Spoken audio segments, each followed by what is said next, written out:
ओम श्री गणेशाय नमः। ओम श्री सांब सदाशिवाय नमः।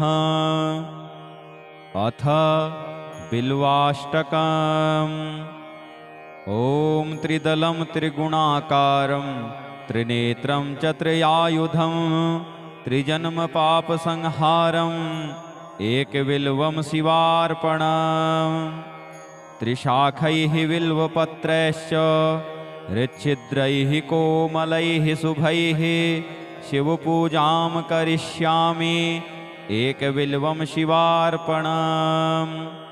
अखण्डबिल्वपत्रेण पूजिते नन्दिकेश्वरे शुद्धयन्ति सर्वपापेभ्यो एकबिल्वं शिवार्पणम्।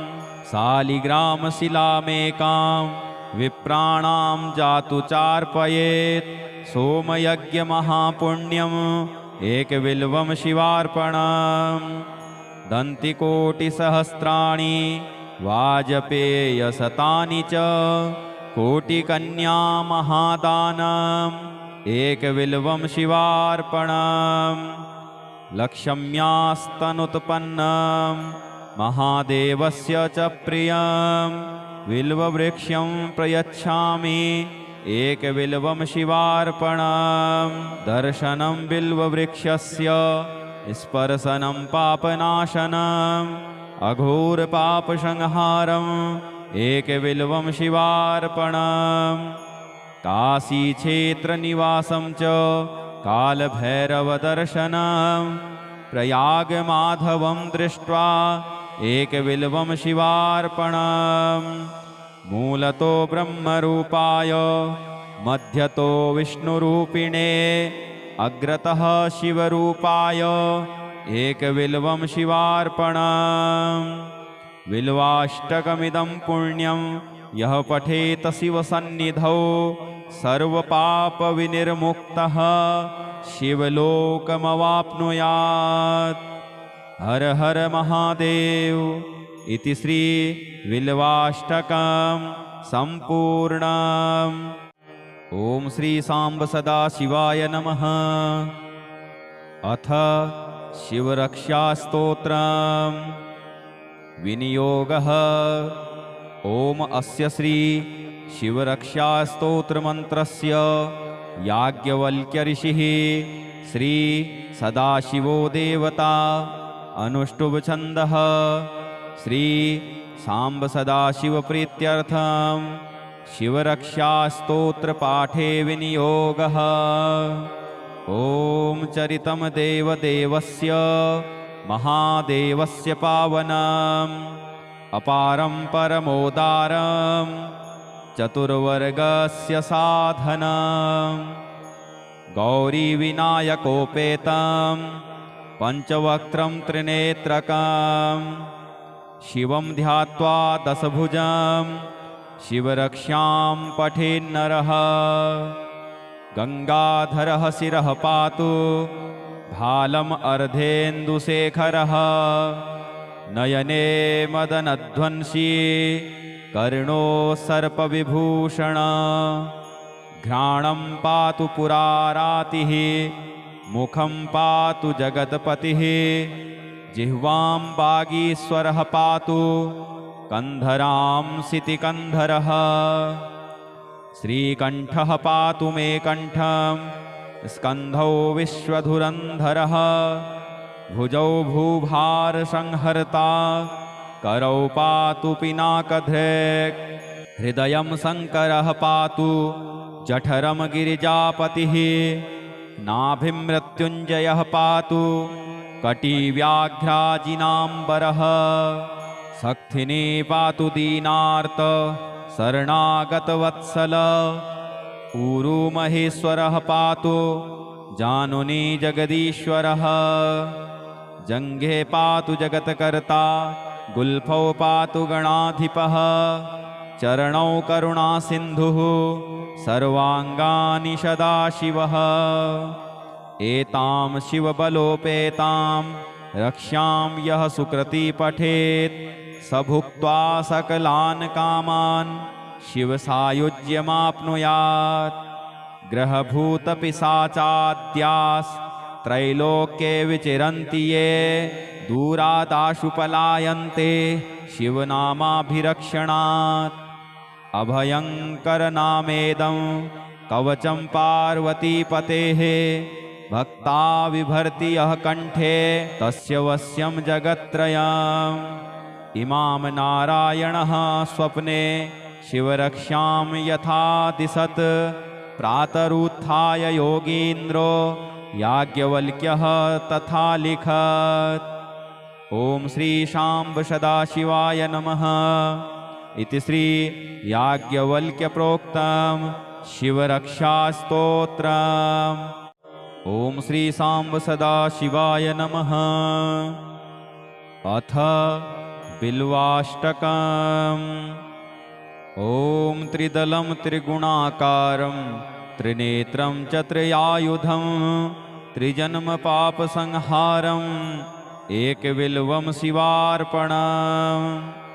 त्रिशाखैः बिल्वपत्रैश्च हृच्छिद्रैः कोमलैः शुभैः शिवपूजां करिष्यामि एकबिल्वं शिवार्पणम्। अखण्डबिल्वपत्रेण पूजिते नन्दिकेश्वरे शुद्धयन्ति सर्वपापेभ्यो एकबिल्वं शिवार्पणम्। शालिग्रामशिलामेकां विप्राणां जातु चार्पयेत् सोमयज्ञमहापुण्यम् एकबिल्वं शिवार्पणम्। दन्तिकोटिसहस्राणि वाजपेयशतानि च कोटिकन्या महादानम् एकबिल्वं शिवार्पणम्। लक्ष्म्यास्तनुत्पन्नं महादेवस्य च प्रियं बिल्ववृक्षं प्रयच्छामि एकबिल्वं शिवार्पणम्। दर्शनं बिल्ववृक्षस्य स्पर्शनं पापनाशनम् अघोरपापसंहारम् एकबिल्वं शिवार्पणम्। काशीक्षेत्रनिवासं च कालभैरवदर्शनं प्रयागमाधवं दृष्ट्वा एकबिल्वं शिवार्पणम्। मूलतो ब्रह्मरूपाय मध्यतो विष्णुरूपिणे अग्रतः शिवरूपाय एकबिल्वं शिवार्पणम्। बिल्वाष्टकमिदं पुण्यं यः पठेत शिवसन्निधौ सर्वपापविनिर्मुक्तः शिवलोकमवाप्नुयात्। हर हर महादेव इति श्री बिल्वाष्टकं सम्पूर्णम्। ॐ श्री शाम्ब सदाशिवाय नमः। अथ शिवरक्षास्तोत्रम्। विनियोगः। ॐ अस्य श्री शिवरक्षास्तोत्रमन्त्रस्य याज्ञवल्क्यऋषिः श्री सदाशिवो देवता अनुष्टुप्छन्दः श्री शाम्ब सदाशिवप्रीत्यर्थं शिवरक्षास्तोत्रपाठे विनियोगः। ॐ चरितं देवदेवस्य महादेवस्य पावनम् अपारं परमोदारं चतुर्वर्गस्य साधनम् गौरीविनायकोपेतं पञ्चवक्त्रं त्रिनेत्रकं शिवं ध्यात्वा दशभुजं शिवरक्षां पठेन्नरः। गंगाधरः शिरः पातु भालम् अर्धेन्दुशेखरः नयने मदनध्वंसी कर्णो सर्पविभूषण घ्राणं पातु पुरारातिः मुखं पातु जगत्पतिः जिह्वां वागीश्वरः पातु कंधरां सितिकंधरः श्रीकंठः पातु मे कंठं स्कंधौ विश्वधुरंधरः भुजौ भूभारसंहर्ता करौ पातु पिनाकधृक् हृदयं शंकरः पातु जठरं गिरिजापतिः नाभिमृत्युञ्जयः पातु कटिव्याघ्राजिनाम्बरः सक्थिने पातु दीनार्त शरणागतवत्सल ऊरू महेश्वरः पातु जानुनी जगदीश्वरः जङ्घे पातु जगत्कर्ता गुल्फौ पातु गणाधिपः चरणौ करुणासिन्धुः सर्वाङ्गानि सदाशिवः एतां शिवबलोपेतां रक्ष्यां यः सुकृती पठेत् स भुक्त्वा सकलान् कामान् शिवसायुज्यमाप्नुयात् ग्रहभूतपिशाचाद्यास्त्रैलोक्ये विचरन्ति ये दूरादाशु पलायन्ते शिवनामाभिरक्षणात् अभयङ्करनामेदं कवचं पार्वतीपतेः भक्ता विभर्ति यः कण्ठे तस्य वश्यं जगत्त्रयम् इमां नारायणः स्वप्ने शिवरक्ष्यां यथा दिशत् प्रातरुत्थाय योगीन्द्रो याज्ञवल्क्यः तथा लिखत्। ॐ श्री शाम्ब सदाशिवाय नमः इति श्री याज्ञवल्क्यप्रोक्तं शिवरक्षास्तोत्रम्। ॐ श्री शाम्ब सदाशिवाय नमः।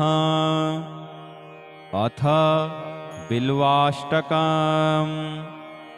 ॐ त्रिदलं त्रिगुणाकारं त्रिनेत्रं च त्रियायुधं त्रिजन्मपापसंहारम् एकबिल्वं शिवार्पणम् त्रिशाखैः बिल्वपत्रैश्च हृच्छिद्रैः कोमलैः शुभैः शिवपूजां करिष्यामि एकबिल्वं शिवार्पणम् अखण्डबिल्वपत्रेण पूजिते नन्दिकेश्वरे शुद्धयन्ति सर्वपापेभ्यो एकबिल्वं शिवार्पणम् शालिग्रामशिलामेकां विप्राणां जातु चार्पयेत् सोमयज्ञमहापुण्यम् एकबिल्वं शिवार्पणम् दन्तिकोटिसहस्राणि वाजपेयशतानि च कोटिकन्या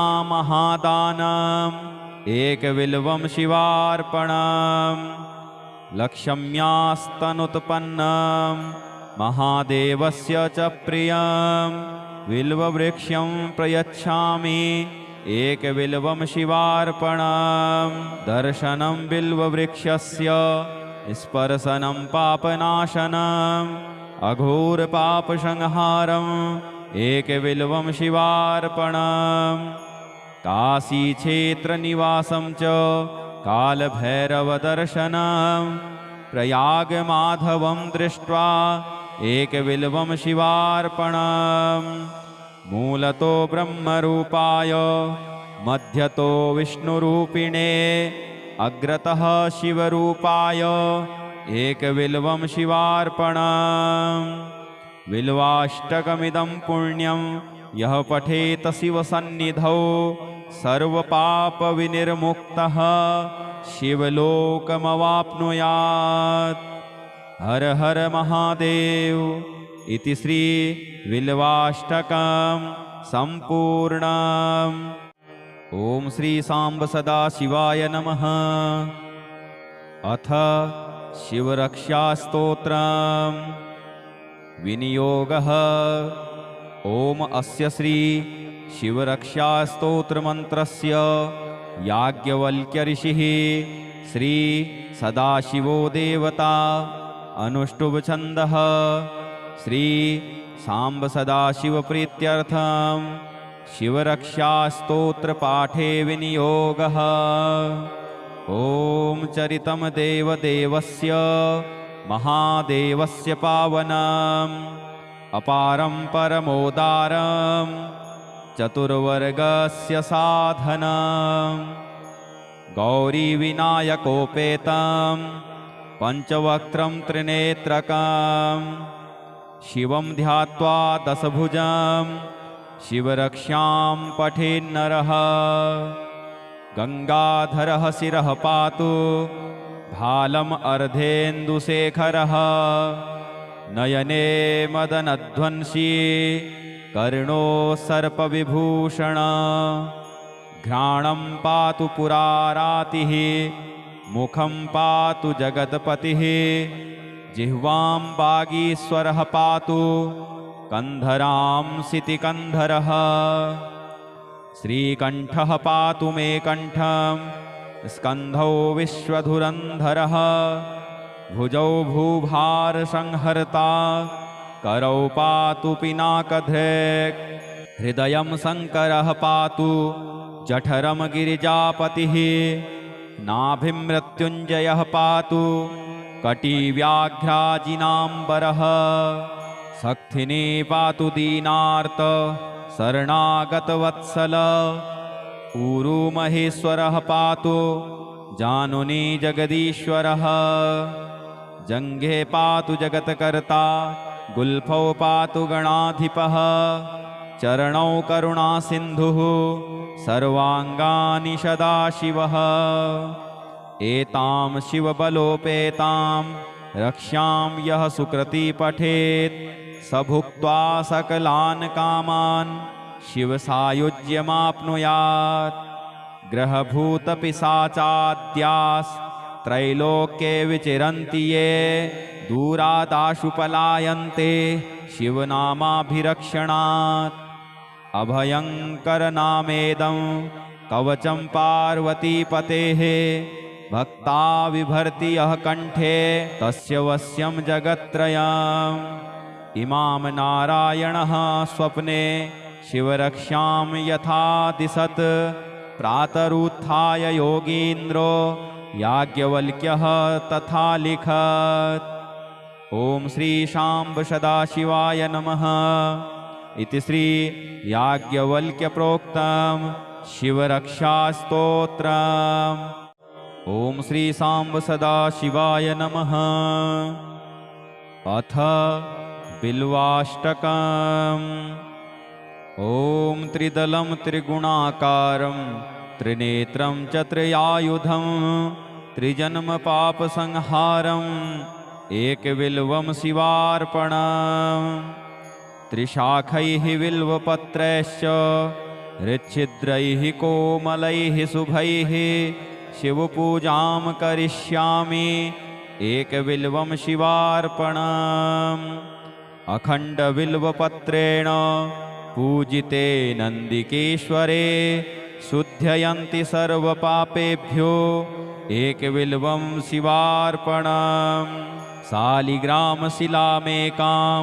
विप्राणां जातु चार्पयेत् सोमयज्ञमहापुण्यम् एकबिल्वं शिवार्पणम् दन्तिकोटिसहस्राणि वाजपेयशतानि च कोटिकन्या महादानम् एकबिल्वं शिवार्पणम् लक्ष्म्यास्तनुत्पन्नं महादेवस्य च प्रियं बिल्ववृक्षं प्रयच्छामि एकबिल्वं शिवार्पणम् दर्शनं बिल्ववृक्षस्य स्पर्शनं पापनाशनम् अघोरपापसंहारम् एकबिल्वं शिवार्पणम् काशीक्षेत्रनिवासं च कालभैरवदर्शनं प्रयागमाधवं दृष्ट्वा एकबिल्वं शिवार्पणम् मूलतो ब्रह्मरूपाय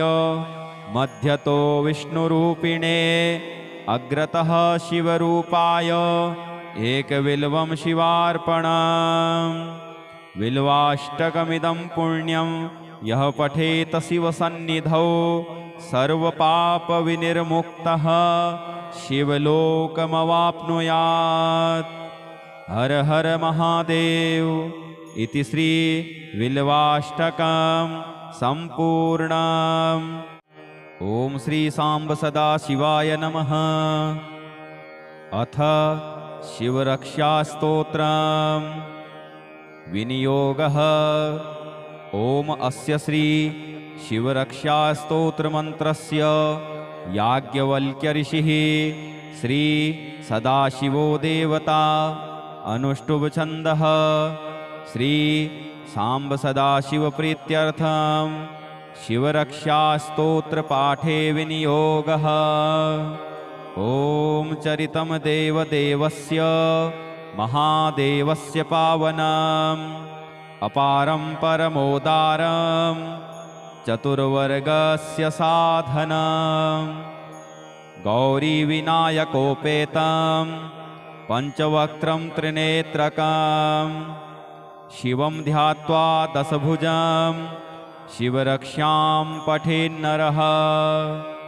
गंगाधरः शिरः पातु भालम् अर्धेन्दुशेखरः नयने मदनध्वंसी कर्णो सर्पविभूषण घ्राणं पातु पुरारातिः मुखं पातु जगत्पतिः जिह्वां वागीश्वरः पातु कंधरां सितिकंधरः श्रीकंठः पातु मे कंठं स्कंधौ विश्वधुरंधरः भुजौ भूभारसंहर्ता करौ पातु पिनाकधृक् हृदयं शंकरः पातु जठरं गिरिजापतिः नाभिं मृत्युञ्जयः पातु कटिव्याघ्राजिनाम्बरः सक्थिनी पातु दीनार्त शरणागतवत्सल ऊरू महेश्वरः पातु जानुनी जगदीश्वरः जंघे पातु जगत्कर्ता गुल्फौ पातु गणाधिपः चरणौ करुणासिन्धुः सर्वाङ्गानि सदाशिवः एतां शिवबलोपेतां रक्ष्यां यः सुकृती पठेत् स भुक्त्वा सकलान् कामान् शिवसायुज्यमाप्नुयात्। ग्रहभूतपिशाचाद्यास्त्रैलोक्ये विचरन्ति ये दूरादाशु पलायन्ते शिवनामाभिरक्षणात्। अभयङ्करनामेदं कवचं पार्वतीपतेः भक्ता विभर्ति यः कंठे तस्य वश्यं जगत्त्रयम्। इमां नारायणः स्वप्ने शिवरक्षां यथा दिशत् प्रातरुत्थाय योगीन्द्रो याज्ञवल्क्यः तथा लिखत्। ॐ श्री शाम्ब सदाशिवाय नमः इति श्री याज्ञवल्क्य प्रोक्तं शिवरक्षास्तोत्रम्।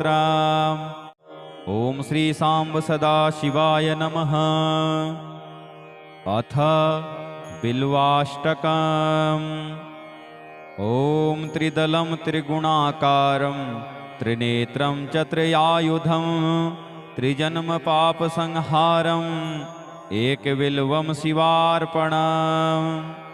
त्रिशाखैः बिल्वपत्रैश्च हृच्छिद्रैः कोमलैः शुभैः शिवपूजां करिष्यामि एकबिल्वं शिवार्पणम्। अखण्डबिल्वपत्रेण पूजिते नन्दिकेश्वरे शुद्धयन्ति सर्वपापेभ्यो एकबिल्वं शिवार्पणम्। शालिग्रामशिलामेकां विप्राणां जातु चार्पयेत् सोमयज्ञमहापुण्यम् एकबिल्वं शिवार्पणम्। दन्तिकोटिसहस्राणि वाजपेयशतानि च कोटिकन्या महादानम् एकबिल्वं शिवार्पणम्। लक्ष्म्यास्तनुत्पन्नं महादेवस्य च प्रियं बिल्ववृक्षं प्रयच्छामि एकबिल्वं शिवार्पणम्। दर्शनं बिल्ववृक्षस्य स्पर्शनं पापनाशनम् अघोरपापसंहारम् एकबिल्वं शिवार्पणम्। काशीक्षेत्रनिवासं च कालभैरवदर्शनं प्रयागमाधवं दृष्ट्वा एकबिल्वं शिवार्पणम्। मूलतो ब्रह्मरूपाय मध्यतो विष्णुरूपिणे अग्रतः शिवरूपाय एकबिल्वं शिवार्पणम्। बिल्वाष्टकमिदं पुण्यं यः पठेत शिवसन्निधौ सर्वपापविनिर्मुक्तः शिवलोकमवाप्नुयात्। हर हर महादेव इति श्री बिल्वाष्टकं सम्पूर्णम्। ओम श्री सांब सदाशिवाय नमः। अथ शिवरक्षास्तोत्रम् विनियोगः।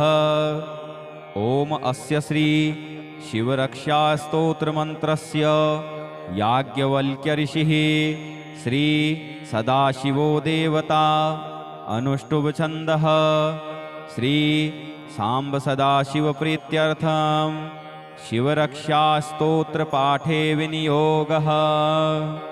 ओम चरितं देवदेवस्य महादेवस्य पावनम् अपारं परमोदारं चतुर्वर्गस्य साधनं गौरीविनायकोपेतं पंचवक्त्रं त्रिनेत्रकं शिवं ध्यात्वा दशभुजं शिवरक्षां पठेन्नरः। गंगाधरः शिरः पातु भालम् अर्धेन्दुशेखरः नयने मदनध्वंसी कर्णो सर्पविभूषण घ्राणं पातु पुरारातिः मुखं पातु जगत्पतिः जिह्वां वागीश्वरः पातु कंधरां सितिकंधरः श्रीकंठः पातु मे कंठं स्कंधौ विश्वधुरंधरः भुजौ भूभारसंहर्ता करौ पातु पिनाकधृक् हृदयं शंकरः पातु जठरं गिरिजापतिः नाभिं मृत्युञ्जयः पातु कटिव्याघ्राजिनाम्बरः सक्थिनी पातु दीनार्त शरणागतवत्सल ऊरू महेश्वरः पातु जानुनी जगदीश्वरः जङ्घे पातु जगत्कर्ता गुल्फौ पातु गणाधिपः चरणौ करुणासिन्धुः सर्वाङ्गानि सदाशिवः एतां शिवबलोपेतां रक्षां यः सुकृती पठेत् स भुक्त्वा सकलान् कामान् शिवसायुज्यमाप्नुयात्। ग्रहभूतपिशाचाद्यास्त्रैलोक्ये विचरन्ति ये दूरादाशु पलायन्ते शिवनामाभिरक्षणात्। अभयङ्करनामेदं कवचं पार्वतीपतेः भक्ता बिभर्ति यः कंठे तस्य वश्यं जगत्त्रयम्। इमां नारायणः स्वप्ने शिवरक्षां यथा दिशत् प्रातरुत्थाय योगीन्द्रो याज्ञवल्क्यः तथा लिखत्। ओम श्री शाम्ब सदाशिवाय नमः इति श्री याज्ञवल्क्य प्रोक्तं शिवरक्षास्तोत्रम्।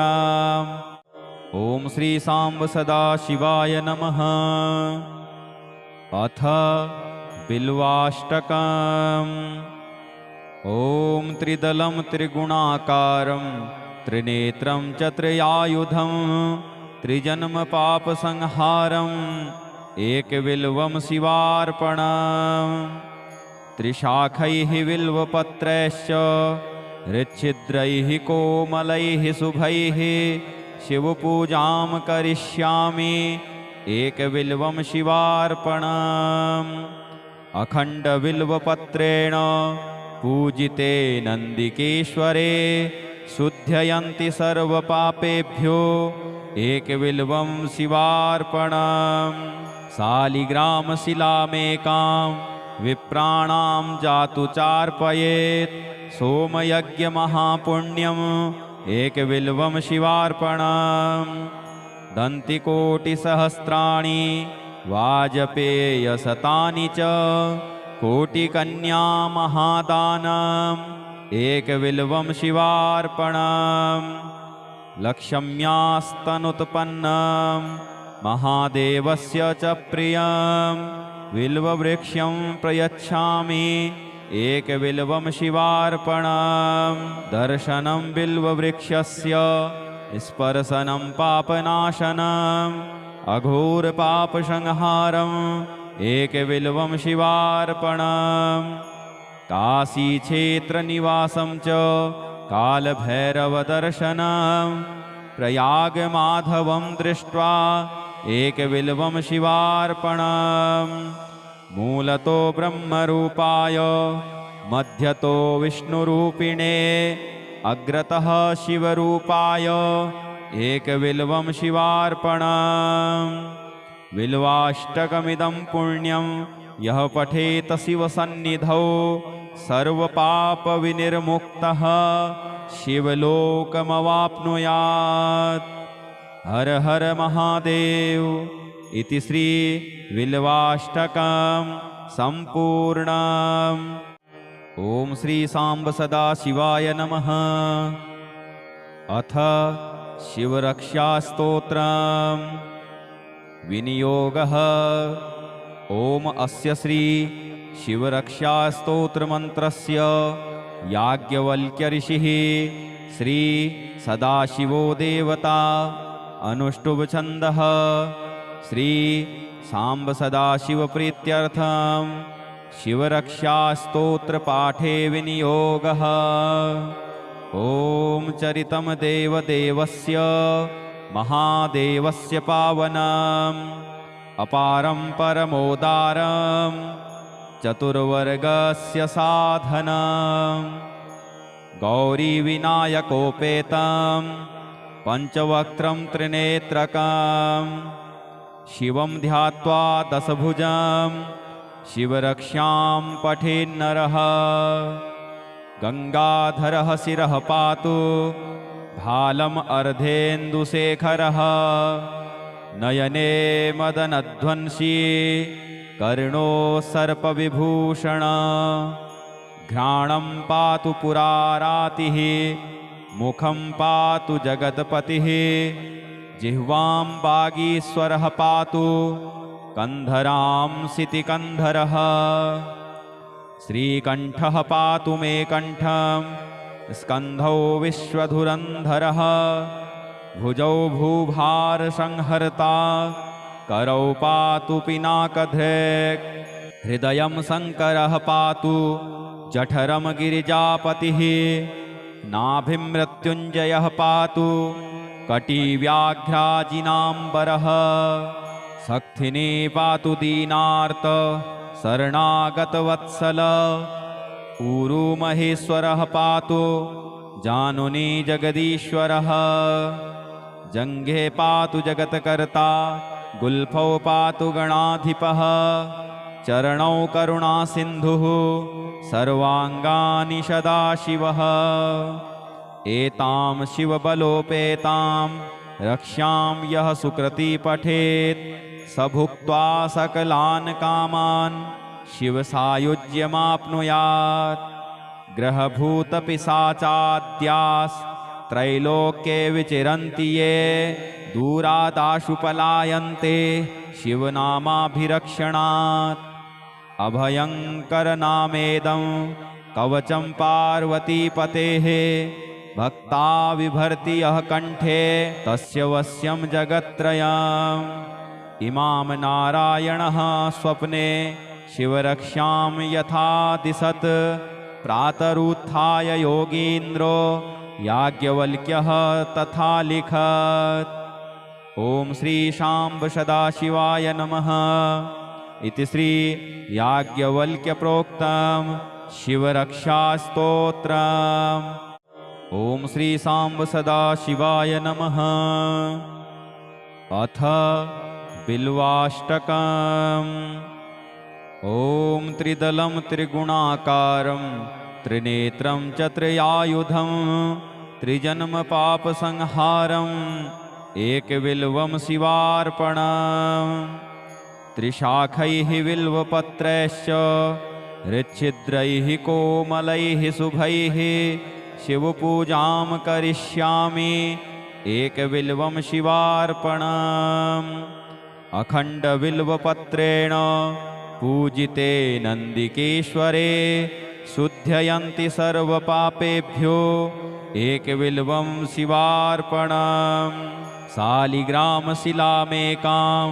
विप्राणां जातु चार्पयेत् सोमयज्ञमहापुण्यम् एकबिल्वं शिवार्पणम् दन्तिकोटिसहस्राणि वाजपेयशतानि च कोटिकन्या महादानम् एकबिल्वं शिवार्पणम् लक्ष्म्यास्तनुत्पन्नं महादेवस्य च प्रियं बिल्ववृक्षं प्रयच्छामि एकबिल्वं शिवार्पणम् दर्शनं बिल्ववृक्षस्य स्पर्शनं पापनाशनम् अघोरपापसंहारम् एकबिल्वं शिवार्पणम् काशीक्षेत्रनिवासं च कालभैरवदर्शनं प्रयागमाधवं दृष्ट्वा एकबिल्वं शिवार्पणम् मूलतो ब्रह्मरूपाय मध्यतो विष्णुरूपिणे अग्रतः शिवरूपाय एकबिल्वं शिवार्पणम् बिल्वाष्टकमिदं पुण्यं यः पठेत शिवसन्निधौ सर्वपापविनिर्मुक्तः शिवलोकमवाप्नुयात्। हर हर महादेव इति श्री बिल्वाष्टकं सम्पूर्णम्। ओम श्री सांब सदाशिवाय नमः। अथ शिवरक्षास्तोत्रम् विनियोगः। ओम अस्य श्री शिवरक्षास्तोत्रमन्त्रस्य याज्ञवल्क्य ऋषिः श्री सदाशिवो देवता अनुष्टुभ छन्दः श्री सांब सदाशिव प्रीत्यर्थं शिवरक्षास्तोत्र पाठे विनियोगः। ओम चरितं देवदेवस्य महादेवस्य पावनम् अपारं परमोदारं चतुर्वर्गस्य साधनम् गौरीविनायकोपेतं पंचवक्त्रं त्रिनेत्रकं शिवं ध्यात्वा दशभुजं शिवरक्षां पठेन्नरः।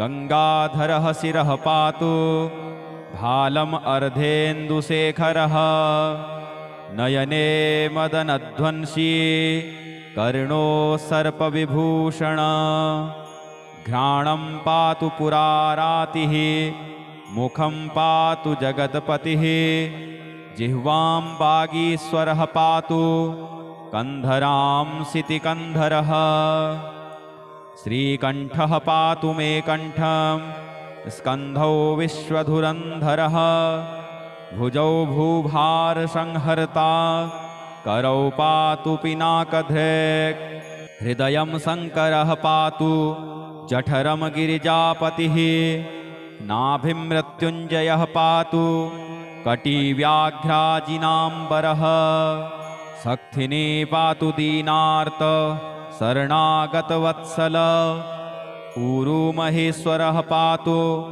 जानुनी जगदीश्वरः जंघे पातु जगत्कर्ता गुल्फौ पातु गणाधिपः चरणौ करुणासिन्धुः सर्वांगानि सदाशिवः एतां शिवबलोपेतां रक्षां यः सुकृती पठेत् स भुक्त्वा सकलान् कामान् शिवसायुज्यमाप्नुयात्। ग्रहभूतपिशाचाद्यास् त्रैलोक्ये विचरन्ति ये दूरादाशु पलायन्ते शिवनामाभिरक्षणात्। अभयङ्करनामेदं कवचं पार्वतीपतेः भक्ता विभर्ति यः कंठे तस्य वश्यं जगत्त्रयम्। इमां नारायणः स्वप्ने शिवरक्षां यथा दिशत् प्रातरुत्थाय योगीन्द्रो याज्ञवल्क्यः तथा लिखत्। ओम श्री शाम्ब सदाशिवाय नमः इति श्री याज्ञवल्क्य प्रोक्तम् शिवरक्षास्तोत्रम्। ॐ श्री सांब सदाशिवाय नमः। अथ बिल्वाष्टकम्।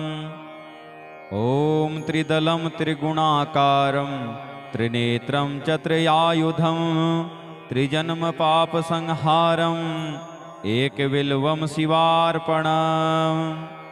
त्रिशाखैः बिल्वपत्रैश्च हृच्छिद्रैः कोमलैः शुभैः शिवपूजां करिष्यामि एकबिल्वं शिवार्पणम्।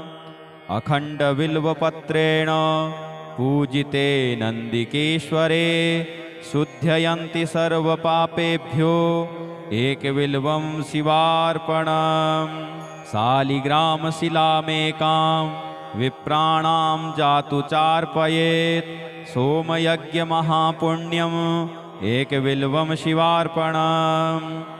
दन्तिकोटिसहस्राणि वाजपेयशतानि च कोटिकन्या महादानम् एकबिल्वं शिवार्पणम्। लक्ष्म्यास्तनुत्पन्नं महादेवस्य च प्रियं बिल्ववृक्षं प्रयच्छामि एकबिल्वं शिवार्पणम्। दर्शनं बिल्ववृक्षस्य स्पर्शनं पापनाशनम् अघोरपापसंहारम् एकबिल्वं शिवार्पणम्। काशीक्षेत्रनिवासं च कालभैरवदर्शनं प्रयागमाधवं दृष्ट्वा एकबिल्वं शिवार्पणम्। मूलतो ब्रह्मरूपाय मध्यतो विष्णुरूपिणे अग्रतः शिवरूपाय एकबिल्वं शिवार्पणम्। बिल्वाष्टकमिदं पुण्यं यः पठेत शिवसन्निधौ सर्वपापविनिर्मुक्तः शिवलोकमवाप्नुयात्। हर हर महादेव इति श्री बिल्वाष्टकं सम्पूर्णम्।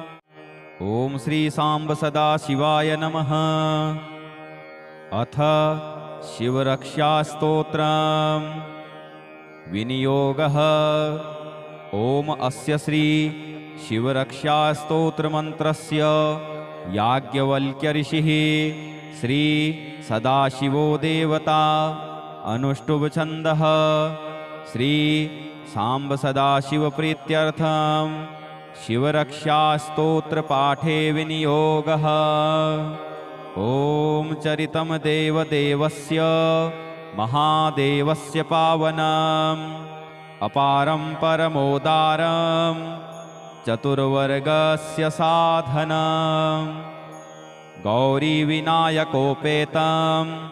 पञ्चवक्त्रं त्रिनेत्रकं शिवं ध्यात्वा दशभुजं शिवरक्षां पठेन्नरः। गंगाधरः शिरः पातु भालम् अर्धेन्दुशेखरः नयने मदनध्वंसी कर्णो सर्पविभूषण।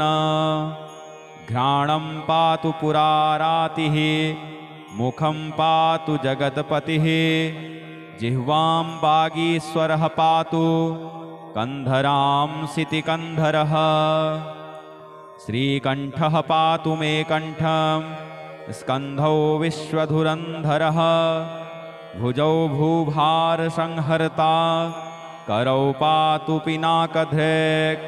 हृदयं शङ्करः पातु जठरं गिरिजापतिः नाभिं मृत्युञ्जयः पातु कटिव्याघ्राजिनाम्बरः। शक्थिनी पातु दीनार्त शरणागतवत्सल।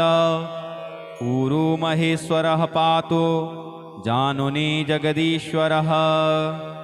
जङ्घे पातु जगत्कर्ता गुल्फौ पातु गणाधिपः। चरणौ करुणासिन्धुः सर्वाङ्गानि सदाशिवः। एतां शिवबलोपेतां रक्ष्यां यः सुकृती पठेत् स भुक्त्वा सकलान् कामान् शिवसायुज्यमाप्नुयात्। ग्रहभूतपिशाचाद्यास्त्रैलोक्ये विचरन्ति ये दूरादाशु पलायन्ते शिवनामाभिरक्षणात्। अभयङ्करनामेदं कवचं पार्वतीपतेः भक्ता बिभर्ति यः कण्ठे तस्य वश्यं जगत्त्रयम्। इमां नारायणः स्वप्ने शिवरक्षां यथा दिशत् प्रातरुत्थाय योगीन्द्रो याज्ञवल्क्यः तथा लिखत्।